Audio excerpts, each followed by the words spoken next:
ចាស់គ្រប់ជំរាបសួរសួស្តីអតិថិជនជាទីស្រឡាញ់ទាំងអស់គ្នាមកដល់ថ្មីជាមួយនឹងគ្រឿងបន្លាស់ tractor ថ្ងៃនេះខ្ញុំបងនឹងថតបង្ហាញជូនជាមួយនឹងឈុតខ្សែភ្លើងនេះកណាត់លើសម្រាប់ tractor Kubota M7 និង85ខ្សែបងកណាត់លើនេះដោតពីនេះទៅចេញទៅកុងទ័រព្រោះអីដោយសារ M7 និង85ខ្សែគឺគាត់មានពីរកណាត់ក្រោមនិងកណាត់លើនេះកណាត់លើនេះឌុយដោតនេះឌុយបើមានតម្រូវការ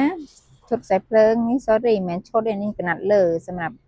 tractor Kubota M7 ខ្សែឬក៏ M85 ខ្សែបងដាក់ការកំងម៉ាន់ឡើយអាចឆាតចូលក្នុង page សួរបងបានឬក៏តំណងតាមរយៈលេខទូរស័ព្ទដែលបងបង្ហាញជូនណាធានាជូនរបស់ Kubota 100% ជួយ like share វីដេអូបងម្នាក់មួយផងដើម្បីទទួលបានវីដេអូថ្មីអរគុណ